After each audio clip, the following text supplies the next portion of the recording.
로마서 6장 1절에서부터 11절까지를 본문으로 죽음과 부활에 연합한 자라는 제목으로 하나님의 말씀을 나누겠습니다.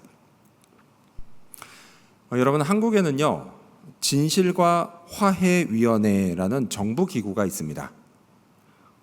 여기선 전쟁 범죄, 학살, 암살, 의문사, 고문, 사건 조작, 인권 탄압 등 과거에 있었던 반자유, 반민주, 또 반인륜적 사건들의 진상을 규명하고 그걸 다시 평가하는 일을 합니다.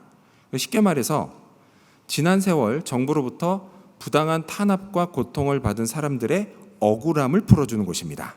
참 좋은 일을 하죠. 자, 그런데 여러분, 이와 똑같은 이름을 가진 기구가 남아프리카 공화국에도 있었습니다. 자, 남아프리카 공화국은요 1948년부터 1994년까지 백인 정부가 인종차별 정책을 썼습니다. 그래서 수많은 흑인들이 부당한 탄압을 받고 심한 고통을 받았죠. 그래서 수없이 많은 사람들, 흑인들이 죽었습니다. 얼마나 괴로웠을까요? 자, 그러다가 기적이 일어났습니다. 1994년에 흑인인 넬슨 만델라가 대통령이 된 것입니다. 흑인들은 진짜 기뻐했습니다. 그리고 반대로 백인들은 이제 꼼짝없이 죽었다라고 생각하면서 벌벌 떨었습니다. 왜냐? 지난 50년간 자기들이 지은 죄를 잘 알고 있었기 때문입니다. 그래서 분명 보복을 당할 거라고 생각했습니다. 근데 여러분, 여기서요 또 하나의 기적이 일어납니다. 뭐냐? 대통령이 백인들을 용서하기로 마음을 먹은 겁니다. 자, 그래서요 함께 인권운동을 했고 또 노벨 평화상까지 받은 데스몬드 투투, 성공의 대주교를 위원장으로 하는 진실과 화해위원회를 만들었습니다. 여기서는요 백인 가해자가 자기 죄를 솔직히 고백하고 진심으로 사과하면 그 흑인 피해자들이 그를 용서하는 은혜를 베풀었습니다. 그래서 그 결과 어떻게 됐냐? 남아프리카 공화국은 흑인 국민과 백인 국민 모두가 다 한마음이 됐습니다. 그래서 20세기 현대사에서 죄를 압도하는 은혜의 놀라운 힘을 보여준 매우 좋은 사례가 됐습니다. 자, 우리가 지난 시간에 살펴본 로마서 5장, 그 5장에요 이런 말씀이 나옵니다. 로마서 5장 20절을 보면요, 죄가 더한 곳에 은혜가 더욱 넘쳤나니 라는 말씀이 나옵니다. 그렇습니다, 여러분. 여러분, 은혜의 힘은 허다한 죄를 덮을 만큼 크고도 강력합니다. 근데 그렇다고 해서 여러분 오해는 하지 마십시오. 이건 그러니까 죄를 지어도 된다 이런 뜻이 아닙니다. 간혹 사람들 중에요, 어차피 하나님이 은혜를 베푸실 거니까 죄를 지어도 괜찮지 않을까? 라고 생각하는 사람이 있습니다. 또는 예수님이 내 죄값을 다 치르셨다며, 미래의 죄값도 다 치르셨다며, 그럼 내가 죄를 지어도 괜찮겠네? 이미 다 치르셨잖아. 이렇게 생각하는 사람도 있을 겁니다. 이런 식으로요 사람들이 자기 죄 짓는 걸 합리화하려고 합니다. 자, 로마서가 기록될 당시에도요 이런 사람들이 있었습니다. 그들도요 어차피 은혜가 베풀어질 테니까 우리가 죄를 지어도 괜찮겠네 라고 주장하는 사람들이 있었어요. 하지만 이에 대해서 성경이 단호하게 말씀합니다. 그럴 수 없다 라고 말이죠. 그렇다면 이유가 뭘까요? 우리는 왜 은혜를 핑계로 죄를 지을 수 없을까요? 오늘 본문인 로마서 6장을 살펴보면서 그 이유를 함께 알아보고자 합니다. 먼저 첫 번째로, 은혜를 핑계로 죄를 지을 수 없는 이유. 먼저 첫 번째로, 우리가 죄에 대해 죽었기 때문입니다. 먼저 첫 번째로, 우리가 죄에 대해 죽었기 때문입니다. 자, 성경을 읽어볼까요? 여러분 가져오신 성경 책이나 아니면 스마트폰에 있는 성경 앱을 보시면서 로마서 6장 1절과 2절을 읽겠습니다. 시작. 그런즉 우리가 무슨 말을 하리요? 은혜를 더하게 하려고 죄에 거하겠느냐? 그럴 수 없느니라. 죄에 대하여 죽은 우리가 어찌 그 가운데 더 살리요? 아멘. 성경은요 어찌 우리가 죄 가운데 더 살 수 있겠느냐라고 말씀합니다. 그렇습니다, 여러분. 여러분, 우리는요 더 이상 죄 가운데 살 수 없습니다. 근데 그렇다고 해서 이 말씀을 오해하지는 마십시오. 여러분, 이거는요 우리가 죄 짓는 게 이제 불가능하다 이런 말씀이 아니에요. 여러분, 이거는요 죄 짓는 게 우리에게 합당하지 않다, 이런 말씀입니다. 왜냐면요, 우리가 죄에 대해서 죽었기 때문입니다. 자, 그럼 여러분, 죄에 대해서 죽었다, 이게 무슨 뜻일까요? 우리 6절도 이어서 읽겠습니다. 시작. 우리가 알거니와 우리의 옛사람이 예수와 함께 십자가에 못 박힌 것은 죄의 몸이 죽어 다시는 우리가 죄에게 종노릇하지 아니하려 함이니. 아멘. 자, 성경은요, 우리가 예수님과 함께 십자가에 못 박혔다라고 말씀합니다. 거기서 우리의 옛사람, 곧 죄의 몸이 죽었다라고 말씀합니다.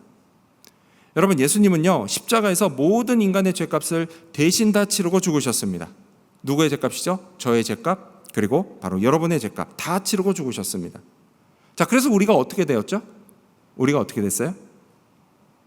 이거는 이번 주 큐티책 본문에 나올 이야기인데요. 여러분, 애굽에 7년 풍년이 들고 그런 다음 7년 큰 기근이 드는 얘기 혹시 아세요? 출애굽기에 나오는데 그 얘기가 나옵니다. 이번 주 큐티 본문에. 자, 그때 이제 애굽에 큰 기근이 들었어요. 그래서 사람들이 이제 먹을 걸 구하기 위해서 집에 있는 온갖 거를 다 내다가 팝니다. 근데 팔다 결국 남은 게 없으니까 뭘 파느냐? 자기 몸까지도 다 그냥 종으로 갖다 팔아버립니다. 근데 여러분, 우리나라도요, 오래전에 가난할 땐 똑같은 일이 있었어요. 누구한테 빚을 지고 종으로 팔려가는 겁니다. 근데 여러분, 그렇게 팔려간 사람이 만약 여러분 자신이었다고 한번 생각해 보세요. 지금까지는 집에서 곱게 자랐습니다. 손에 진짜 물 한 방울 안 묻히고 살았습니다.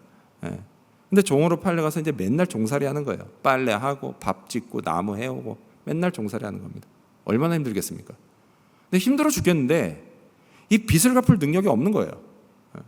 그래서 그냥 하루하루가 진짜 속된 말로 죽을 맛이었습니다. 근데 그러던 어느 날 여러분 친구가 찾아와가지고 그 빚을 대신 갚아줬습니다. 자, 바로 그 순간 여러분의 종살이가 끝납니다. 예수님이 십자가에서 죽으신 결과로 이런 일이 벌어졌어요. 우리가 갚아야 할 빚이 다 없어졌습니다. 그래서 종노릇이 끝났습니다. 전에 종일 때는요, 죄가 시키는 대로 다 하고 또 유혹하는 대로 다 넘어갔지만 이제는 그럴 필요가 없습니다. 더 이상 지배를 받지 않게 됐어요. 바로 이게 우리가 죄에 대해서 죽었다라고 하는 말씀의 뜻입니다. 여러분, 누가 이렇게 됐죠? 누가 이렇게 돼요? 믿음으로 예수님과 연합한 사람이 이렇게 됩니다. 바로 예수님을 나의 구원자와 주인으로 믿는 저와 여러분입니다. 여러분, 이 사실을 믿으시기 바랍니다. 전에 우리가 죄의 종일 때는요, 죄성이 우리를 지배했습니다.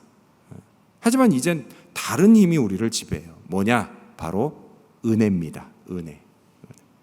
죄가 더한 곳에 은혜가 더욱 넘친다 라고는 이 말씀대로요, 우리가 범죄에서 죄를 더하려고 할 때 그 즉시 하나님의 은혜가 더욱 넘치게 부어집니다.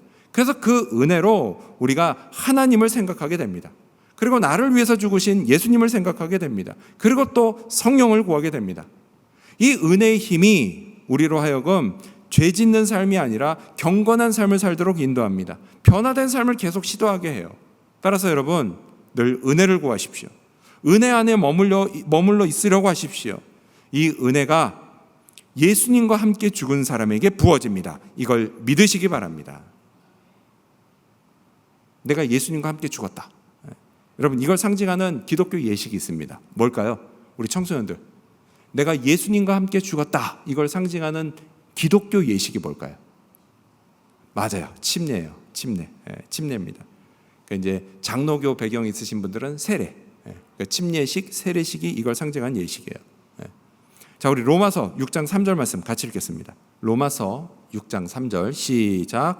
무릇 그리스도 예수와 합하여 침례를 받은 우리는 그의 죽으심과 합하여 침례를 받은 줄을 알지 못하느냐. 아멘. 자, 제가 여기서 여러분에게 질문을 하나 하겠습니다. 침례를 받는다 얘기가 나오죠. 여러분, 예수님을 나의 구원자와 주인으로 믿는 사람, 그 사람은 침례 또는 세례를 꼭 받아야 할까요? 아니면 안 받아도 될까요? 자, 예수님을 나의 구원자와 주인으로 믿는 사람, 그 사람은 침례 또는 세례를 꼭 받아야 할까요? 아니면 안 받아도 될까요? 딱 눈빛을 보니까 출제자의 의도를 파악하는 눈빛이에요. 출제자의 의도를 파악하려 하지 마시고 그냥 여러분 생각을 말씀해 보십시오. 이번에도 우리 청소년, 우리 여학생이 맞췄으니까 이번엔 앞에 있는 남학생 중 한 명이 맞춰볼까? 침례를 꼭 받아야 될까요? 안 받아도 될까요? 뭐라고요? 안 받아도 된다. 네, 좋습니다. 안 받아도 된다고 했습니다. 자, 정답은 꼭 받아야 합니다. 괜찮아요. 원래 학생은 틀리는 게 학생의 역할이에요. 괜찮아요. 왜죠? 왜 침례나 세례를 꼭 받아야 될까요? 다른 게 아니에요. 여러분, 이건요 예수님의 명령이기 때문입니다. 근데 그런 사람 있잖아요. 그런 분. 명령? 억지로? 나 하기 싫어. 이런 분 있을 겁니다. 명령이라고 하면 우리는 뭔가 모를 이게 부정적인 뉘앙스가 있어요. 그럼 여러분, 이 명령이니까 이거 말고 우리가 침례를 꼭 받아야 하는 또 다른 이유가 사실 있습니다. 그게 뭘까요? 혹시 침례를 안 받으면 구원을 못 받기 때문일까요? 자, 이번에 우리 예준이에게 다시 회복할 수 있는 기회를 줄게요. 침례를 안 받으면 구원을 못 받을까요? 맞아요. 회복했어요. 성공. 맞아요, 여러분. 침례 이것과 세례 이것과 상관없이 예수님을 믿는 사람은 믿음으로 구원을 받습니다. 자, 그런데도 왜 꼭 침례를 받아야 하느냐? 그 이유를 묻는 겁니다. 왜 받아야 될까요? 어렵죠? 제가 여러분에게요 좀 비슷한 질문을 하나 좀 드리겠습니다. 몇 가지. 자, 남녀 커플이 결혼식을 하는 이유가 뭘까요? 여기 결혼하신 분들 많은데요. 결혼식 준비하고 신경 쓸 게 참 많죠. 자, 이게 되게 번거로워요. 그런데도 굳이 결혼식을 하는 이유가 뭐냐는 거예요. 그냥 서로 사랑하는 마음만 있으면 되는 거 아니에요? 자, 그리고 또 돈 들여서 굳이 생일 축하를 해준 이유가 뭘까요? 그냥 축하하는 마음만 있으면 되는 거 아닌가요? 자, 그리고 또 교회에서요 부활절에 굳이 절기를 지키는 이유가 뭘까요? 그냥 부활하신 주님께 감사하는 마음만 있으면 되는 거 아니에요? 자, 이런 식으로요 이벤트 같은 걸 굳이 하는 이유가 뭐냐는 거예요.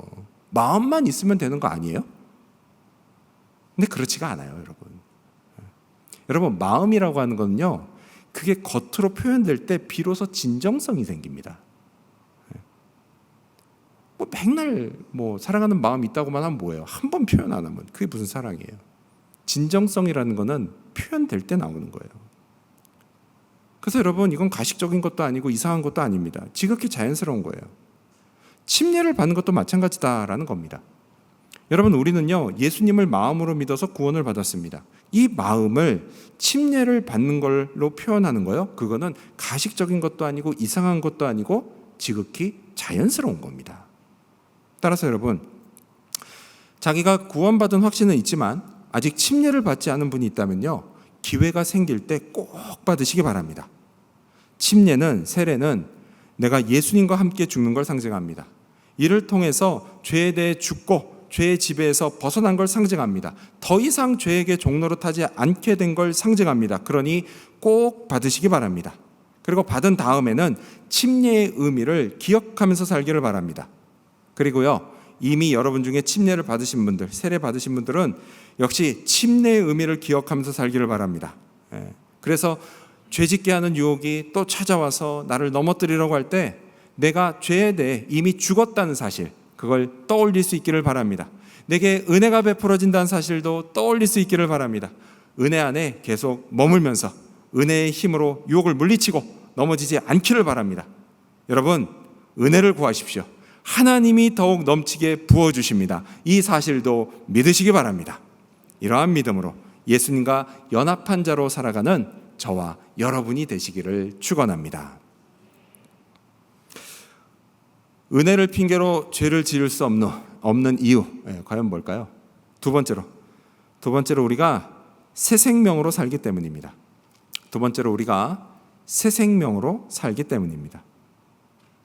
우리는 예수님과 함께 죽었습니다. 그런데요, 여러분, 그걸로 끝이 아니에요. 5절, 여러분 성경 보시면서 읽겠습니다. 5절.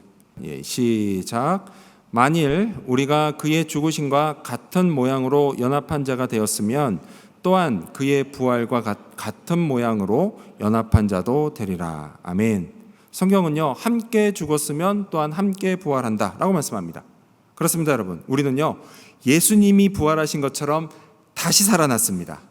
또다시 살아날 것입니다. 자, 그럼 여러분, 살아났다는 건 뭐고, 살아날 거다라는 건 또 뭘까요? 여러분, 신학자들은요, 예수님과 연합한 사람의 상태를 이미, 그러나 아직, 영어로 already but not yet 이라고 설명합니다. 자, 이게 뭐냐면요, 먼저 후자인 not yet이에요. 이거는 우리의 부활이 아직 완성되지 않았다라는 겁니다. 여러분, 우리의 부활은요, 예수님이 언젠가 이 땅에 다시 오실 때, 그러니까 재림하실 때 그때 완성이 됩니다. 그래서 아직은 완성되지 않았다라는 거예요. 하지만 여러분, 재림하시기 전에도, 그날이 오기 전에도요, 우리는 이미 already 부활했습니다. 다시 살아났어요. 우리에게 이미 새로운 생명이 주어졌기 때문이에요. 그래서 이걸 상징하는 예식이 뭐냐? 또한 침례입니다. 여러분, 침례는요, 우리가 예수님과 함께 부활하는 것도 상징합니다. 자, 앞서 읽었던 5절을 보면요, 같은 모양으로 연합한다는 말씀이 나오죠. 같은 모양으로 연합한다. 여러분, 제가 질문을 하나 할게요. 예수님이 죽으시고 무덤에 안치되실 때 어떤 모양으로 안치되셨을까요? 뭐 직접 본 사람, 남아있는 사람 없어요, 그렇죠? 당연히 어떻게 안치됐겠습니까? 어떤 모양이요? 누운 모양으로 안치됐겠죠. 아무려면 세워놨겠습니까? 그렇지 않죠? 앉아 있는 것도 아니고 누워 있었을 겁니다. 누운 모양으로 안치됐어요. 그럼 한 번 더 질문. 자, 그럼 다시 살아나실 때는 어떤 모양이었을까요? 이건 진짜 아무도 본 사람이 없습니다. 하지만 여러분, 우리가 충분히 생각해 볼 수 있죠. 누운 모양으로 안치되셨으면 당연히 부활하시면 일어나는 모양이었을 겁니다. 그렇죠? 이건 상식이에요. 근데 여러분, 침례식이 딱 이런 모양으로 진행됩니다. 이게 세례식과 침례식의 결정적인 차이점이에요. 침례식은요, 죽는 것과 같은 모양으로 물속에 잠겨 누웠다가 부활하는 것과 같은 모양으로 다시 일어섭니다. 그래서 이제 침례교 목사님들이나 침례교 신학생들은 우리는 되게 성경적으로 해라고 되게 자부심이 많거든요. 그런데 여러분, 사실 뭐 형식이 중요한 건 아니잖아요. 사실 형식보다 더 중요한 건 그 형식에 담긴 의미입니다. 의미가 뭐예요? 예수님과 연합한 사람은 다시 일어난다는 거예요. 살아난다는 거예요. 그래서 새 생명을 얻는다는 거예요. 이게 중요한 겁니다. 우리 4절 말씀 읽어보겠습니다. 여러분 성경 보시면서 로마서 6장 4절 시작. 그러므로 우리가 그의 죽으심과 합하여 침례를 받음으로 그와 함께 장사되었나니 이는 아버지의 영광으로 말미암아 그리스도를 죽은 자 가운데서 살리심과 같이 우리로 또한 새 생명 가운데서 행하게 하려 함이라. 아멘. 하나님이요, 그 사람에게 새 생명을 주시고 그 가운데서 행하게 하십니다. 근데 여러분, 이 생명은요, 뭐 좀 나아진 생명? 여러분, 이런 게 아니라 완전히 새로운 생명입니다. 뭐 또 고쳐서 좀 쓸만하게 된 생명? 이게 영어로 뭐 refurbished life? 그런 게 아니라 뭐예요? 완전히 새로운 생명, brand new life입니다. 완전히 새로운 생명이에요. 예수님을 믿음으로 그분과 연합된 사람에게는요, 여러분, 이런 새 생명이 주어집니다. 자, 그래서 이에 관해서 성경이 이렇게 선언합니다. 우리 스크린 보시면서 같이 읽어볼까요? 고린도 후서 5장 17절입니다. 시작. 그런즉 누구든지 그리스도 안에 있으면 새로운 피조물이라. 이전 것은 지나갔으니 보라, 새 것이 되었도다. 아멘. 여러분, 이 말씀을 믿으시기 바랍니다. 자, 그럼 여러분, 여기서 궁금한 게 있어요. 뭐냐? 하나님이 우리에게 이렇게 새 생명을 주신 이유가 뭐냐라는 겁니다. 왜 주셨을까요? 왜 새 생명을 주셨을까요? 단지 구원해 주시기 위해서였을까요? 근데 그렇지가 않습니다.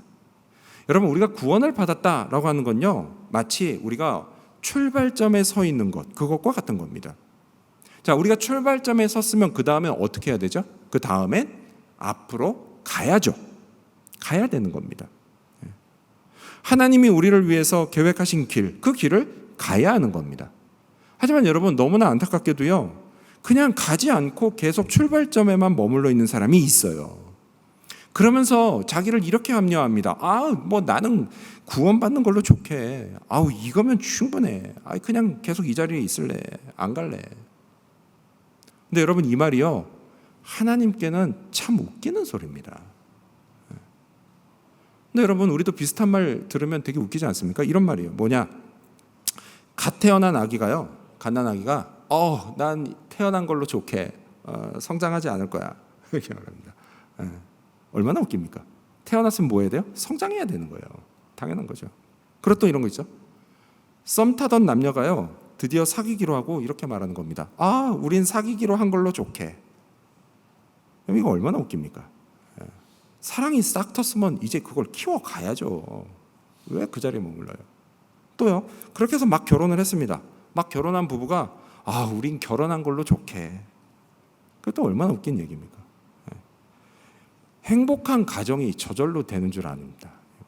저절로 되는 줄 알아요. 남편만 아니면 또는 아내만 잘하면 되는 줄 알아요. 여러분, 세상에 그런 게 어디 있습니까? 행복한 가정이 그냥 저절로 됩니까? 그렇지 않죠. 부부가요, 서로 존중하고 배려하고 도와줘야 됩니다. 그래야 행복한 가정이 만들어지는 거예요. 저절로 되는 거 없습니다. 근데 여러분, 하나님이 우리에게 새 생명을 주신 이유도 마찬가지라는 거예요. 이제는 뭐예요? 영적으로 성장하라는 거예요. 성장하라는 거. 여러분, 하나님은요, 잘 들으세요. 우리가 신앙생활을 한 연수, 그 연수가 많아지면 많아질수록 그만큼 더 영적으로 성장하기를 바라십니다. 아멘? 그래요.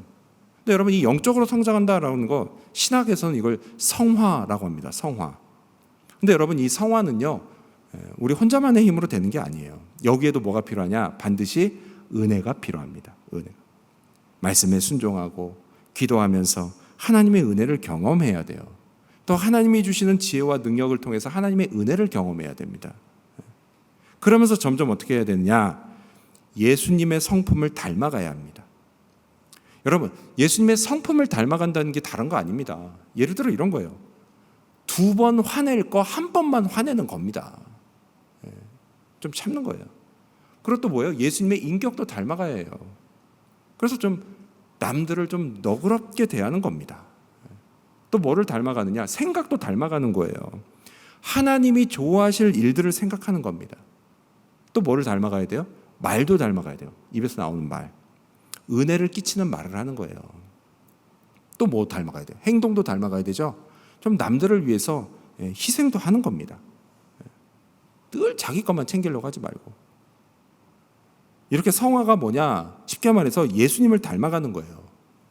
여러분, 내가 예수님을 닮아가다 보면요, 남들이 그런 나를 보고요, 예수님을 떠올리게 됩니다. 그리고 내가 예수님의 향기가 나는 사람이 되면요, 나도 모르는 사이 내가 존경받는 사람이 됩니다. 저는요, 저를 비롯해서 여러분 모두가 예수님을 닮은 사람들이 되어가기를 바랍니다. 내가 그렇게 하겠다 하시는 분만 옆 사람 보면서 인사할까요? 우리 옆 사람 보시면서 우리 예수님을 닮아갑시다, 이렇게 인사하겠습니다. 우리 예수님을 닮아갑시다. 우리 예수님 닮아가자고요. 그래서 우리 모두가 다 그런 사람이 되라고요, 하나님이 우리 모두에게 다 은혜를 부으십니다. 우리를 구원해 주시고 새 생명을 주셨습니다. 이전 것은 지나갔고 새 것이 되게 하셨습니다. 새 생명 안에 살게 하십니다. 이를 믿으시기 바랍니다. 믿는 사람은 여러분, 죄 가운데 거하는 삶이 합당하지가 않아요. 그렇게 살면 안 됩니다. 누가 옆에서 죄 짓자 괜찮아 이렇게 부추겨도요, 제발 거기에 넘어가지 마시기를 바랍니다. 그렇게 살면 안 됩니다. 여러분 꼭 기억하십시오. 그렇게 살면요, 그 끝은 분명 뭐예요? 심판과 멸망입니다. 근데 여러분, 그런 결말은요, 여러분에게 어울리지 않습니다. 구원받은 여러분에게 어울리는 삶은 하나님이 이끄시는 대로 예수님을 닮아가면서 새 생명 가운데 행하는 삶입니다. 그 끝은 분명 축복이고 영광입니다. 그게 여러분에게 어울리고, 그리고 또한 하나님이 약속하신 결말입니다. 여러분, 이 약속을 꼭 성취해 가시기를 바랍니다. 이를 위해 하나님이 은혜를 베푸십니다. 부활의 주 예수님이 도와주십니다. 이 사실도 믿으시기 바랍니다. 이러한 믿음으로 예수님과 연합한 자로 살아가는 저와 여러분이 되시기를 축원합니다. 마지막 세 번째로. 자, 죄 가운데 살지 않으려면 우리는 어떻게 해야 될까요? 우리는 마지막 세 번째로 우리 자신을 계속 연합한 자로 여겨야 합니다. 마지막 세 번째로 우리는 우리 자신을 계속 연합한 자로 여겨야 합니다. 자, 11절. 여러분 성경 보시면서 읽겠습니다. 11절 시작. 이와 같이 너희도 너희 자신을 죄에 대하여는 죽은 자요 그리스도 예수 안에서 하나님께 대하여는 살아있는 자로 여길지어다. 아멘. 여러분 성경은요, 잘 보세요. 우리가 우리 자신을 예수 안에서 죄에 대해서는 죽고 하나님께 대해서는 살아있는 자로 여기라고 말씀합니다. 자, 여러분 가지고 계신 성경 여길지어다 이렇게 끝나죠? 여러분 이건 뭐예요? 명령입니다. 명령. 해도 되고 안 해도 되는 그런 게 아니라 반드시 해야 하는 명령이에요. 여길지어다.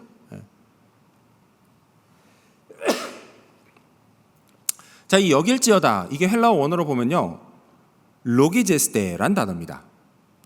자, 근데 이 로기제스테란 단어가 원래 뜻이 뭐냐면 확인 가능한 사실의 근거에 합당한 결론을 내려라 이런 뜻이에요.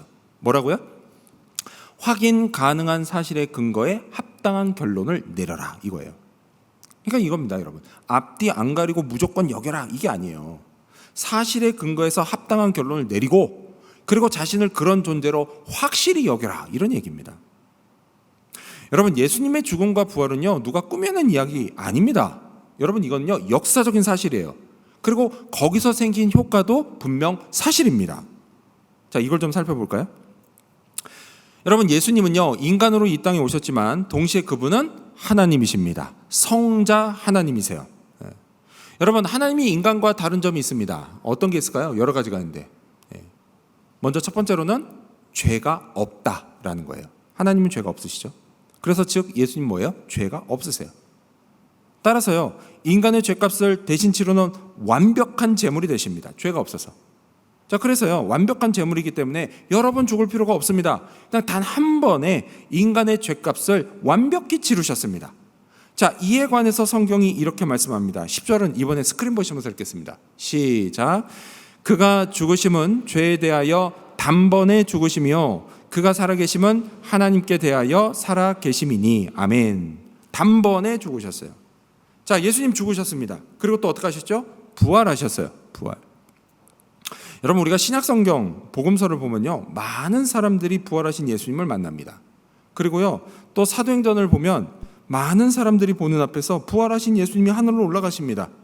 그리고 또 요한계시록을 보면요 예수님이 지금 하늘의 보좌에서 성부 하나님과 함께 계십니다. 지금도 살아계세요.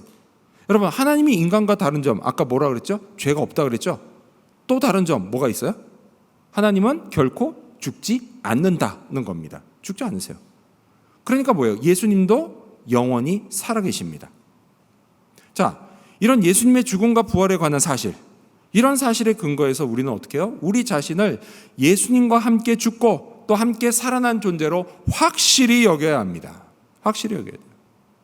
자, 근데 여러분 여기에 여길지어다 이 단어 헬라어로 뭐라 그랬죠? 어렵죠? 어렵습니다. 헬라어로 로기제스테입니다. 로기제스테. 근데 여러분 이 로기제스라는 단어가요 이런 뜻이에요. 한 번만 여기고 말아라 이런 뜻이 아니라 앞으로도 계속 여겨라 이런 뜻입니다.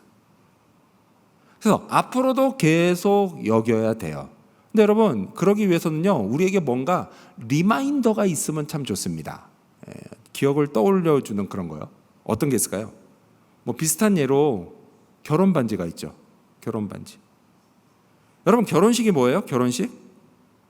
한 남자가 한 여자의 남편으로 또 한 여자가 한 남자의 아내로 새로운 삶을 시작하는 예식입니다. 그게 결혼식이에요. 그래서 결혼식 때 부부의 손가락에는 각각 결혼 반지가 끼워집니다. 그래서 이날부터는요 이걸 볼 때마다 무슨 생각이 들어요? 뭐 여러분도 지금 다 하나씩 끼고 있을 거 아닙니까? 많은 분들이 볼 때마다 무슨 생각이 들어요? 아, 나는 임자가 있는 몸이구나 이런 생각이 듭니다. 또 어떤 생각이 들어요? 아, 나는 내 아내와 또는 뭐 여자분은 아, 내 남편과 연합한 자구나 라는 생각이 듭니다. 그래서 내가 결혼했다라는 사실을 일깨워주죠. 결혼 반지가 부부에게는 리마인더 역할을 합니다. 자, 이와 비슷하게요. 내가 예수님과 연합한 자라는 사실을 리마인드 시켜주는 게 있습니다. 그게 뭘까요? 오늘 성경에 나와요. 그게 뭘까요? 바로 침례입니다. 세례예요. 침례, 세례. 그래서 침례가 중요한 거예요. 여러분이 받은 침례를 생각할 때마다 나는 예수님과 연합한 자구나. 나는 임자가 있는 몸이구나. 다시 옛사람으로 돌아갈 수 없구나. 예수님과 함께 앞으로도 쭉 천국을 향해서 가는 존재구나. 이런 사실들을 떠올리시기를 바랍니다. 자, 그런데 여러분, 어쩌면 여러분 중에요, 자기는 침례는 받았지만 여전히 예수님 닮아가지 않고 또 예수님의 향기가 아니라 그냥 옛사람의 냄새를 풍기면서 산다고 자기 스스로 그렇게 생각되는 분이 분명히 있을 겁니다. 있을 거예요. 내가 죽은 것 같긴 한데, 그래서 예수님처럼 말하고 행동하는 것 같기는 한데, 그냥 종종 여전히 옛사람의 그 악하고 더러운 말과 행동을 하는 자기 자신의 모습, 그런 모습이 보이고 스스로 깜짝 놀랄 때, 그럴 때가 있는 분이 있을 거예요. 그래서요, 이거 내가 진짜 죽은 게 맞나 싶은 그런 생각이 드는 분이 있을 겁니다. 만약 그런 분이 있다면요, 그분은 심각하게 고민하시기 바랍니다. 심각하게 고민하세요. 여러분, 우리가요, 죽지 않으면 안 됩니다. 옛사람이 반드시 죽어야 해요.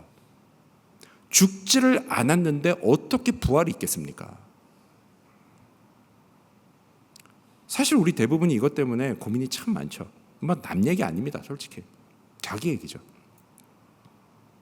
그냥 내 옛사람이요, 이게 잘 죽지를 않고 그냥 불쑥불쑥 튀어나와서 내 주변 사람들을 그냥 다 멍들게 만듭니다. 참 고민이에요. 왜 그럴까요? 왜 이렇게 잘 안 죽을까요? 이유는 단순합니다. 그건요, 죽는 게 쉽지 않기 때문입니다. 예수님과 함께 십자가에 죽는 거, 그게 어디 쉬운 일입니까? 오죽하면 예수님도 그러셨잖아요. 십자가에서 죽기 전에 겟세마네에서 그냥 그토록 고민하고 힘들어하셨겠습니까, 예수님이. 그때 예수님이요, 베드로, 야고보, 요한 이 세 제자에게 이렇게 말씀하셨습니다. 마태복음 26장 38절을 보면요, 이에 말씀하시되 내 마음이 매우 고민하여 죽게 되었으니 너희는 여기 머물러 나와 함께 깨어 있으라.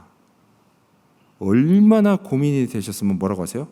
고민이 되어 힘들어 죽겠다라는 말까지 하셨습니다. 여러분, 예수님 입에서 나온 말이에요.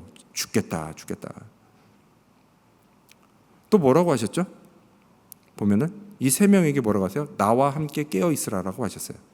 이건 우리 모두가 다 아는 것처럼 기도하라는 말씀. 맞아요. 기도하라는 말씀입니다. 하지만 여러분, 이 말씀은요, 또한 뭡니까? 내 마음이 힘들어 죽을 것 같은데 나와 함께 있어주지 않을래? 이런 뜻을 하신 말씀일지도 모르겠습니다.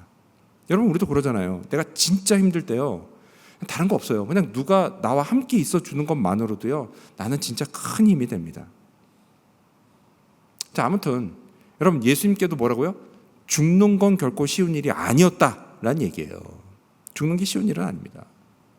하지만 그럼에도 불구하고 예수님은 어떻게 하셨습니까? 하나님의 뜻에 순종하셨어요. 그래서 죽으셨어요. 따라서 여러분, 우리도 죽어야 합니다. 내 안에 있는 옛사람이 죽어야 돼요. 불쑥불쑥 튀어나와서 남들에게 상처 주는 말과 행동을 하려고 할 때, 여러분, 그때마다요, 여러분, 이걸 꾹 참아야 합니다. 물론 쉬운 일은 아니죠. 이게 쉽지 않다는 건요, 철없는 애들도 그렇고요, 사춘기 학생들도 그렇고요, 혈기왕성한 젊은이들도 그렇고요, 또 살면서 온갖 스트레스 다 받는 우리 장년들도 마찬가지예요. 쉽지 않아요. 그냥 하루에도요, 몇 번씩 그냥 불쑥불쑥 튀어나오려고 합니다. 그때마다 참는 게 쉬운 일은 아니라는 거예요. 근데 여러분, 그거 아세요? 우리가 이렇게 힘들어하는 거요, 예수님도 아신다는 사실 아십니까? 예수님도 아세요. 우리가 힘들어하는 거. 그래서 어떻게 해요? 도와주려고 하신다는 사실 여러분 아세요? 여러분, 이걸요, 꼭 믿으셔야 합니다. 믿으셔야 돼요. 따라서 여러분, 내 안에 있는 옛사람이 그냥 튀어나오러 갈 때마다 어떻게 해요? 예수님 생각하십시오. 예수님. 내가 예수님과 연합했다는 거, 그거 생각하십시오.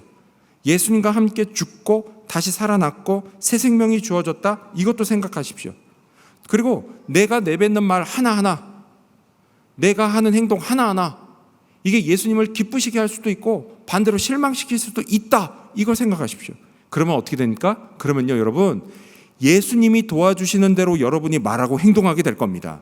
예수님을 기쁘시게 하고요, 하나님께 영광을 올리게 될 것입니다. 여러분은 여러분의 가정과 교회, 일터, 학교, 여기가 평안하고 즐거운 곳이 되기를 바라십니까? 은혜와 사랑이 넘치는 곳으로 좀 바뀌기를 바라십니까? 그렇다면요, 여러분 자신이 먼저 옛사람을 죽이고 예수님을 닮아가십시오. 그러면 됩니다. 그러면 바뀝니다. 이 사실을 믿으시기 바랍니다. 끝으로 꼭 기억하십시오. 예수님의 죽음이 곧 나의 죽음입니다. 예수님의 부활도 곧 나의 부활입니다. 하나님의 은혜가 우리에게 부어지고 허다한 죄를 덮습니다. 은혜가 우리를 살리고 예수님을 닮아가게 합니다. 가정과 교회와 학교와 일터를 축복의 자리로 은혜가 만들어갑니다. 이 사실도 믿으시기 바랍니다. 이러한 믿음으로 이번 한 주도 새 생명 가운데 살아가는 저와 여러분, 그리고 우리 이음지구촌교회 모든 성도님들이 되시기를 주님의 이름으로 축원합니다. 기도하겠습니다.